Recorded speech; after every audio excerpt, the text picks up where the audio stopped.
ರಾಜ್ಯದಲ್ಲಿ ಈಗ ಎರಡನೇ ಹಂತದ ಮತದಾನಕ್ಕೆ ನಾಮಿನೇಷನ್ ಪ್ರಕ್ರಿಯೆ ಬಹಳ ಜೋರಾಗಿ ನಡೀತಾ ಇದೆ. ಬಳ್ಳಾರಿ ಕಾಂಗ್ರೆಸ್ ಅಭ್ಯರ್ಥಿ ನಾಮಿನೇಷನ್ ವೇಳೆ ಹೈ ಡ್ರಾಮಾ ನಡೆದಿದೆ. ಕಾಂಗ್ರೆಸ್ ನಾಯಕರು ತೆರಳುವ ಸಂದರ್ಭ ಮೋದಿ ಮೋದಿ ಅಂತ ಘೋಷಣೆಯನ್ನ ಕೂಗಿದ್ದಾರೆ. ನಾಮಪತ್ರ ಸಲ್ಲಿಸಿ ಹೊರ ಬಂದ ಕಾಂಗ್ರೆಸ್ ಅಭ್ಯರ್ಥಿ ತುಕಾರಾಂ ನಾಮಿನೇಷನ್ಗೆ ಎಂಬಿ ಪಾಟೀಲ್, ಜಮೀರ್, ನಾಗೇಂದ್ರ ಸಾಥ್ ನೀಡಿದ್ರು. ಇನ್ನು ರೋಡ್ ಶೋ ಮೂಲಕ ನಾಮಿನೇಷನ್ಗೆ ಬಂದ್ರು ಶ್ರೀರಾಮುಲು. ಕಾಂಗ್ರೆಸ್ ನಾಯಕರು ಬರ್ತಾ ಇದ್ದ ಹಾಗೆ ಬಿಜೆಪಿ ಕಾರ್ಯಕರ್ತರಿಂದ ಘೋಷಣೆ ಮೊಳಗಿತು.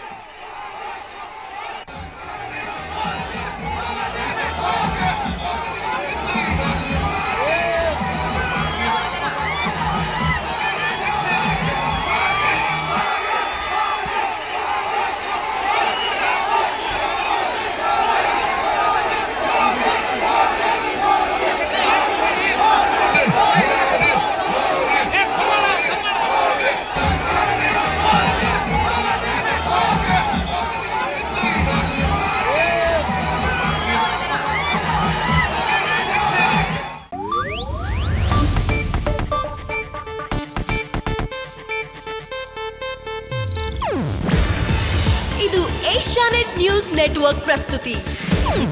ನೀವು ನೋಡ್ತಿದ್ದೀರಾ ಏಷ್ಯಾನೆಟ್ ಸುವರ್ಣ ನ್ಯೂಸ್.